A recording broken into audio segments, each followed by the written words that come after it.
Come on, come on. There you go, there's a good cat. Yes, this unusual looking creature is called the Ora Good Cat, and it's neck and neck with the MG ZS EV as being the most affordable electric car you can buy in New Zealand today at just 41 grand after the rebate. Plus for that, you get 310 kilometers per charge, and I'm gonna use a really overused cliche to describe this car, but I reckon, wait for it, it could be a game changer. Yeah, I'm so sorry for that tired cliche, but this splendid kitten has a lot of bang for buck. I mean, look at that cool interior. It's got 2 displays. It's got wireless phone charging, 2 USB ports in the front, and there is one in the back. And while you're back there, check out the rear leg and headroom far out. For a hatchback, it is cavernous, plus the PSC is very good at 41. And the boot is decent as well, although there is no front storage and there is no spare tyre, but hey, you're getting a brand new pure electric car with a good range for the same price as a hybrid, plus as you're about to see, this thing drives like a much more expensive car. It must be said I am not a qualified designologist, but I still think this car is a little bit odd looking, but as someone who is also odd looking, I kind of relate to that. I have a symbiosis with this machine already. And besides, I've been reassured that looks aren't important, character counts. In which case this car has plenty of character. I mean, look at the dashboard design. That's wild. These dual displays, 10.25 inch, they remind me very much of the Ioniq 5 and the Kia EV6. Very cool, very modern. And check out these vents. That's very sleek, very minimalist, all in one line. And also, look at these buttons. Buttons on the dashboard, very mini-like, very nouveau retro, if that's a phrase. Then there's the drive selector, which is the sort of beveled hockey puck, which is very cool, very Rolls-Royce-like on its little minimalist display there. And of course, the seat leather, it's not actually leather, it's fake leather, but look at the design on it. Look at the stitching. It's like British Leyland, but not terrible in every way. Now let's ladle the pot of statistics and marinate in some facts, starting with differences in model variations. There are 2 battery sizes you can get across 3 different models in this car, just to make things really confusing. This is the entry-level version, which after the rebate is $41,000. For that you get 310 kilometers. Next one up, 47 grand after the rebate for the long-range version. That gives you 420 Ks. Then there is the GT version, which has the same battery as the long range, but will set you back 52 grand after the rebate. So what sets the GT version above the long range version? Well, not a lot. You get a few stick-on bits, you get an angrier face, you get some extras and things, but what I'd recommend doing if I were you, buy the long range version and then go on to AliExpress or Alibaba, because this is a Chinese made car. On those websites, you can buy every possible modification and bit of kit imaginable. Anything from center display organizers, even electric boot lid openers for the rear tailgate.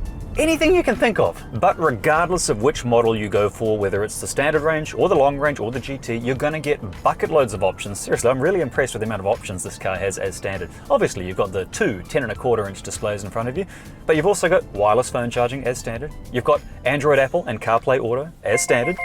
You've got automatic collision detection as standard. Yes, I know, I saw it. You've also got a bird's eye camera, which allows you to change the angle you're looking at. And if you stick your fingers out the window, it looks kind of like you've got this giant fleshy spider coming from underneath the car. Better living, everyone. You also get in every model 7 airbags and a 5-star safety rating, as well as heated wing mirrors, and you get other gadgets. For example, you get traffic sign detection. So it's reading the traffic signs I'm going past, and it's putting it up on the dashboard.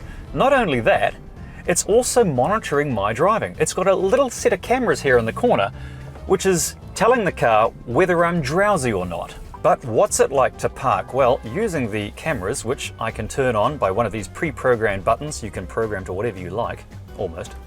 Look at the view. This is fantastic view. That is wicked. Okay, let's pull into a spot here.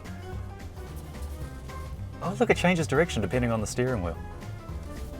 That is wicked. That is really good. Look at that. Okay, that is a decent camera system. Intelligent too. But what's it like to drive, you may ask? Well, suspension is, oof, quite firm. Think Tesla Model 3 in terms of firmness. Not uncomfortable, but very firm. As for the seating position, because it's quite a tall vehicle, it's quite sit up and big, but the benefit is I've got heaps of room. I'm 5'10" and there's like 20 centimeters above my head. There's also 3 different power steering modes. You've got light mode, which is great for cities. You've got medium mode, then you've got sports mode, which I have it in right now, just because it has a little more resistance. It's not quite so much like stirring porridge.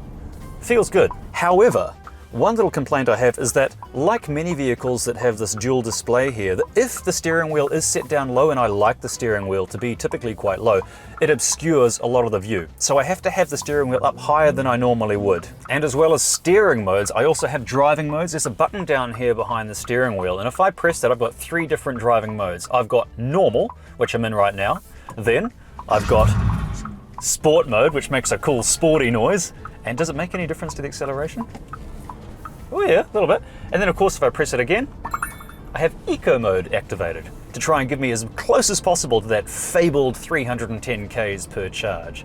And eco mode, as you'd expect, turns the accelerator into a bit of a sponge. One observation I have about this car, however, is that because they've got rid of most of the buttons, it relies heavily on the central display in order to control everything, much like a Tesla. However, the Tesla has the advantage of having the massive display. This one has quite a horizontal narrow display, which means that you've got to go through several menus to make adjustments. So that's what I would call perhaps Tesla syndrome. It means you have to learn a new ecosystem when you buy this car. It's not confusing. However, there are some things that are not easy to get to while driving, for example turning on the lane keeping assist, which I'm about to demonstrate by getting on the motorway. This will be a good test to see how well this thing handles the highways. And as I head to the motorway, let me run you through the stuff you need to know if you're going to use this as a regular runabout for your family, which is where this car with its 5-star safety rating really shines. Now, if you've got a couple of little monsters, this superb kitty has 2 ISOFIX points on the rear seat, which is 125 centimeters wide. The driver's seat lip is 61 centimeters off the ground at its lowest setting and 64 at its highest. With the rear seats down, the boot swells to 858 litres in capacity. See what I did there? Yeah, okay. And there's 146 centimetres between the boot lip and the rear seats. As for warranties, this glad puss gets a 5-year 150,000 K warranty on the body and moving bits, while the battery's guarantee is for an impressive 8 years with no limit on the Ks you drive. And honestly, the battery tech's so good now that this battery is going to last for years and years and years beyond the warranty. However, this docile feline has no tow rating at the moment, and it also doesn't come with seated heats, at least not yet. Although those seats are very comfortable, I must say. But all that aside, you might be asking, how on earth do you charge the thing? If you're looking at charging this car in your house using the granny charger that comes with the car, you're in for a bit of a wait. It'll take about 24 hours for a full charge. That's why I recommend anyone that's looking at getting an electric car, get yourself one of these. It's a 7 or 11 kilowatt wall-mounted charger. These ones are from EV Next. They provide some pretty decent gear. In the very garage you see behind me, soon I will be having an EV Next charger installed, top of the line one. Hit the subscribe button as not to miss that video because it's going to show the unboxing, the installation and the functionality, and it's full of functionality. If you were to charge this car with an 11 kilowatt charger, if you have 3-phase power, because this car can actually handle 11 kilowatts AC, it's going to take as little as 4 hours. However, there is a faster way called DC rapid charging. Behind me is a 50 kilowatt DC rapid charger installed by ChargeNet. ChargeNet has installed hundreds of these things around New Zealand. Using it is pretty straightforward. You just swipe your key fob, plug the thing into the car, and the charger does the rest. However, there is a faster option. And that fast option is right behind me. It's called hyper rapid charging. The previous charger you just saw, 50 kilowatts. This one, 300 kilowatts, and there's 2 of them. That's 300 kilowatts each, and they can charge 3 cars at once. I love these hyper rapid chargers. What does that mean though? How fast will it take this car to charge? Well, it's charging now at 40 kilowatts, which is not epic. This means that even on these stupidly fast ChargeNet hyper rapid chargers, the Ora Good Cat will still take around 40 minutes. But now, let's hit the highway. Now what I'd really like to do, now that I'm settling into Auckland traffic on the motorway, is try the adaptive cruise control and the lane keeping assist. Now, as I mentioned before, everything is controlled through this small central display, which does mean I have to take my eyes off the road briefly. So I need to go into car mode, lane assist. I think it's on. I'm not sure. It's kind of like a toilet in a dream. You never know if you can trust it, if you can relax. It is a little bit yeah, see, it's a little bit nomadic. Am I doing something wrong perhaps? Yeah, I couldn't figure out how to turn on the lane keeping assist or the adaptive cruise because, as you probably already suspected, what am I doing wrong? I'm not actually very smart. I just realized, feeling around, there's a stalk completely obscured by the steering wheel. That's the power steering and the lane keeping assist stalk. Oh, good Lord, I'm an idiot. I told you I wasn't smart. And you, the good-hearted person you were, you didn't quite believe me. Now do you believe me? Okay, let's turn this on. Unfortunately, because it is obscured by the steering wheel, I can't for the life of me see what's going on. Alright, cruise control set, yes! Okay, uses the hidden stalk. Good news, we got the adaptive cruise control working now that I've found the hidden stick. Alright, it's working a treat. It's reactive and intelligent and smooth. It's not raucous and wild.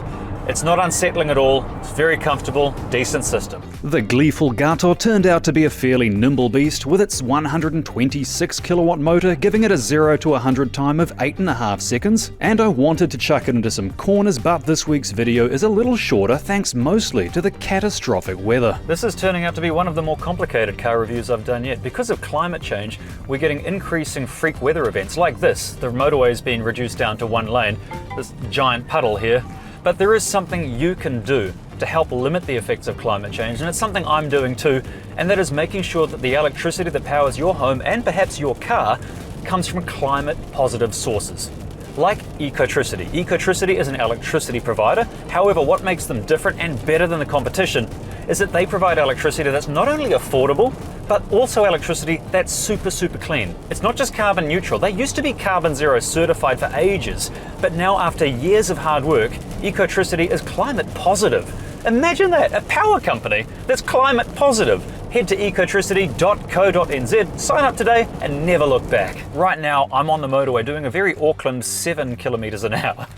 And this allows me to show you where this car really shines. It is an absolute pleasure to drive on the motorways at low speed. For example, I also figured out how to turn on the lane keeping assist. So to turn on the cruise control, pull the lever towards you once. Okay, cruise control is activated. I'm going to ramp it up to a maximum of 100 k's an hour, wishful thinking.